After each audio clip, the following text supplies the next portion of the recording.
Hello, I'm the Nostalgia Critic. I remembered so you don't have to. We live in an interesting time because of our internet culture, don't we? Most of us just go online for either business or pleasure, but then there's another two groups of people we're all too familiar with. Those looking to offend and those looking to be offended. Admit it, we've all come across these people and they're both pains in the ass. Extremist trolls looking to get attention by pissing people off, and extremist crybabies looking to get attention by acting like everything everywhere is an insult. We usually shrug or laugh them off and then go on with our lives. But the combination of the two extremes has led to an interesting issue being addressed: our humor. Some would argue humor has gone way too far, driving too much into bad taste and harsh stereotypes. Others would say humor has gone too soft, afraid to anger the politically correct sensitivities of the world. Are either of them right? Do any of them hold any water? Well, first of all, offensive comedy is nothing new. Comedians have been censored, harassed, even sent to jail for jokes that today would be seen as pretty commonplace. That's because, as mentioned by myself and others, all comedy is based on some form of misery. So you always have to address something unpleasant in order to get a laugh. George Carlin, one of the world's most beloved rule breakers, once said, "Comedy doesn't work unless someone's getting offended." And he's right. Puns are a mockery of language, goofy faces are a mockery of strange-looking people. You really have to think about it, but yeah, somebody's pride has to be challenged in order for it to work. But what most good comedians realize is the more truth in pain you can emphasize, usually the more funny it is.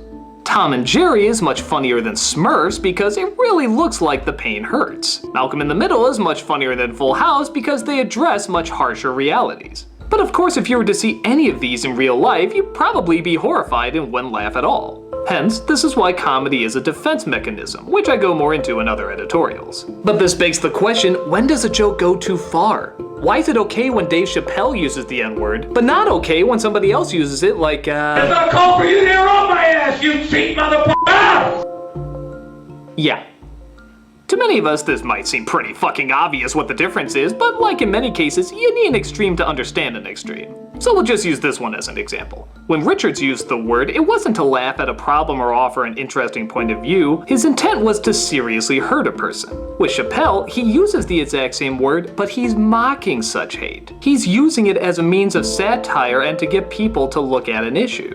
Both were trying to make the audience laugh, but one came from a place of trying to do something positive while the other came from a place of trying to do something negative.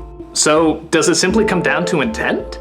Not entirely. Gilbert Gottfried got in trouble when he made tsunami jokes shortly after a massive Japanese earthquake. It even ended up costing him his voiceover job for Aflac. Now, tsunami jokes were nothing new, but when it was made just after that real-life event, the pain was still too close for most people. This is why most people say comedy is pain plus time. We've all heard Titanic jokes or Lincoln assassination jokes, but if you were to make those shortly after the event, it would be seen as insensitive because you wouldn't be taking into consideration the pain others are going through. This is where the phrase "too soon" comes from. Gottfried eventually apologized as he realized he crossed the line. There wasn't enough positivity to the joke in order to make people laugh. That doesn't make him a bad person and his career would still do fine, but many would agree the joke hurt more than it healed. Some comedians, however, thrive on bad taste. There's people like Matt Stone and Trey Parker, and to a lesser extent Seth MacFarlane, who make no qualms that they want to try anything funny and don't care who gets offended in the process. While both can be entertaining, most find themselves enjoying Stone and Parker's humor more. But why? They both seem focused on shock value and what's inappropriate. Part of it may come from the fact that their most popular projects, South Park and Book of Mormon, instill trust that its creators can be goofy but also have a balanced mindset. The extremism seems like an excuse to apply common sense into a world of madness, something a lot of us can identify with and see a lot of comedy in. Seth MacFarlane's work is always a mean, crazy person in a mean, crazy world, so his comedy seems less balanced and more desperate to shock. Nowhere is that more obvious than with a joke about Sarah Palin's child.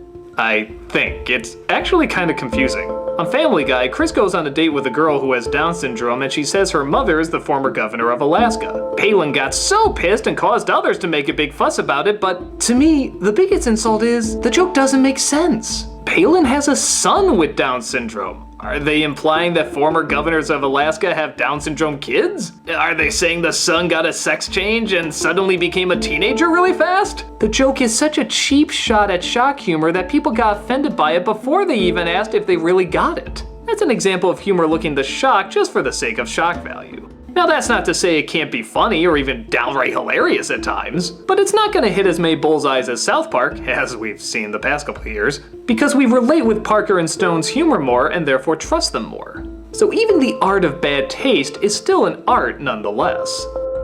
But what about when it goes the other direction, when not being too offensive kills the comedy, but being too politically correct kills the comedy? Remember when they banned Speedy Gonzalez for a while? Yeah, this was actually a thing. So many people were offended and said he was a bad Mexican stereotype. That is, except for one group of people, fucking Mexicans. Yeah, they thought Speedy was fine, there was nothing wrong with him. Eventually too many complained saying they wanted to see him back, that's exactly what they did. And now he's back in the regular Looney Tunes lineup. That was getting offended for a group of people that wasn't even offended. Jerry Seinfeld once made a joke about models looking pissed on the runway and people were shouting sexist at him. In fact, he stopped playing at college campuses because audiences were too sensitive to his material. College campuses were too sensitive to the most vanilla stand-up you can think of? I thought colleges were supposed to be wild and crazy, a bunch of party people. Jerry Seinfeld was too extreme for you? Christ, they'd probably faint if Raffi went on stage. Amy Poehler, one of America's funniest performers and feminist icon, did a sitcom on Hulu about a comedian who leaves the profession because her colleagues say too many offensive jokes. Guess what happened? Twitter got offended at the offensive jokes they were supposed to find offensive. Christ, is that kind of like saying, I know I'm not supposed to like the Nazis, but the way you represented them, they just seemed a little too mean. These were a little too mean for Nazis. These aren't the only comedians that have noticed it. There's a brilliant Key and Peele sketch where a company vice president asked a black man, a white woman, and a gay man to listen to his speech to make sure it's not offensive. They make dozens of complaints about how offended they are before he even gets to the speech. When he finally does begin the speech, he says a Chinaman, a Polak, and an Arab walk into a bar. And of course, the three of them have no problem. And I think that sketch gets to why there's such an extreme between people who are looking to offend and people who are looking to be offended. It all comes from where we place our emotions. We still live in an online culture where you can be ambiguous and therefore your actions don't really have any punishment. Now, not everybody abuses this like a psychopath, but many use the internet as a means to get out aggression and frustration that everybody feels in their lives. Now, of course, if you do it in a healthy way that's not hurting anybody, there's nothing wrong with it. At least, if you realize that's what you're doing. Socially awkward people looking for fast attention usually become trolls or pick pointless fights in forums, and we all see them throw out swear words and slurs and pretty much just ignore them. But then there's people looking to fight for a cause, which is fine. Causes are good, they set change in motion and let the world know when it's time to correct something. But if you go into a cause for a wrong reason, say to fulfill an emotional, even selfish need, you're gonna probably be making the cause look bad. If you're fighting for something to fill a void and not because you want actual change, you're liable to be more emotional and closed-minded to the subject. This can also lead to seeing scenarios that aren't really there. Remember when Michael Jackson said one of his albums didn't sell because Sony was racist? Yeah, that must be it. Remember when Meryl Streep called Disney a sexist anti-Semite even though there has never been any evidence to prove so?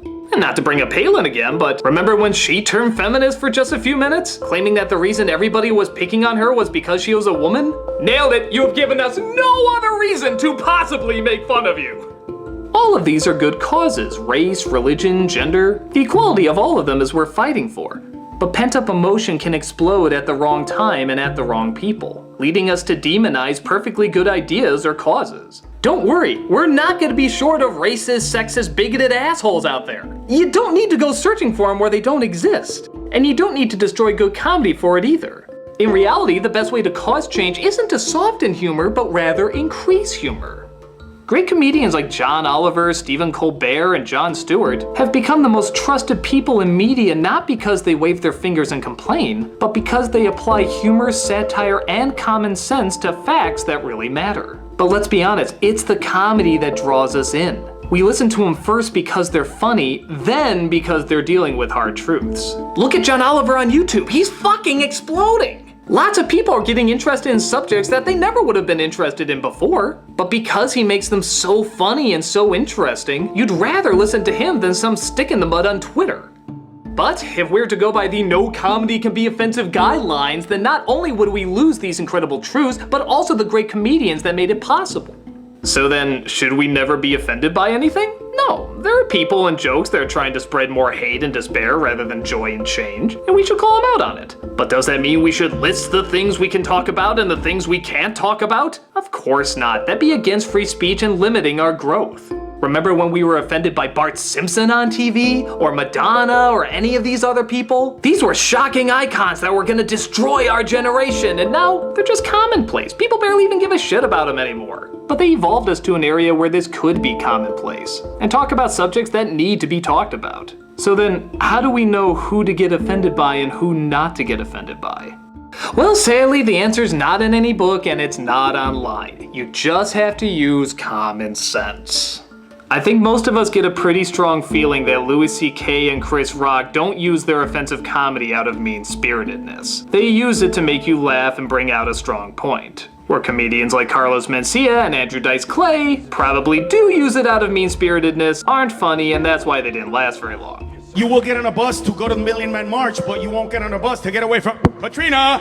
You just have to use your intuition. Does your gut say that deep down they're really prejudiced or sexist or whatever? Will we always be right? Probably not. There's certainly people we trusted before that have let us down. And there's even good comedians that have crossed the line because comedy is a tricky tightrope. But it's a tightrope that needs to be walked, and we need to slip up sometimes. Every comedian does. It shows how far we could go and how far we probably shouldn't go.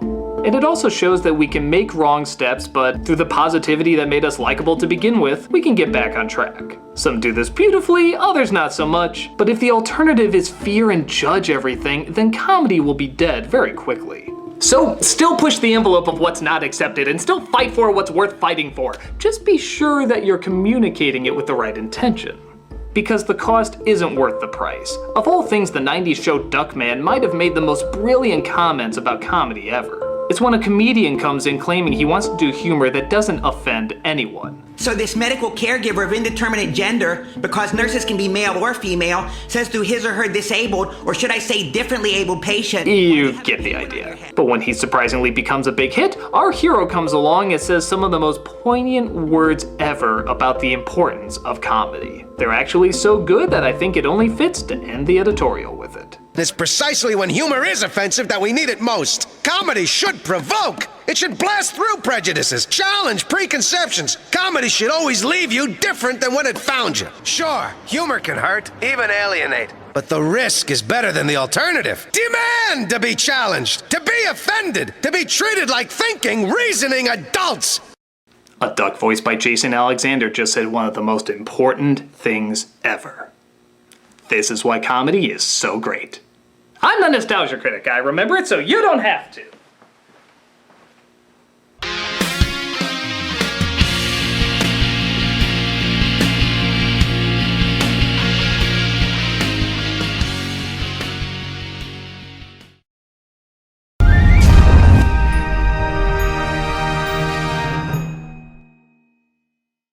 Hey guys, Doug Walker here. As I said in the past, I'm going to end these videos with a shout out to a different charity each week. And this week we are doing the Ronald McDonald House Charity. This is actually a charity we've worked with a couple times in the past, and they do wonderful work in supplying people and children especially who need help, who are sick. And they do their best to give them a place where they can go and they can have help and they can have medical attention and they can have support and they can have people who are so kind and so caring. And again, we've seen a lot of this firsthand, and these are just such kind, awesome, wonderful people. And as I said before, we've done work with them before, and we've done charity drives, and they are just a wonderful group that are working for such a good cause, just to give children as well as adults just a place to feel home, a place to feel safe when they're going through all sorts of really tough things. And it's a wonderful, fantastic foundation to check out. You can check it out at the address here. They do wonderful work. They are so awesome at what they do. And you know, you can of course just give at the McDonald's, you know, they always have the little box there, but it means so much more if you go to the website, see what they do, and maybe open up your heart a little bit more, because they definitely do very, very good work. So definitely, if you get a chance, go check them out.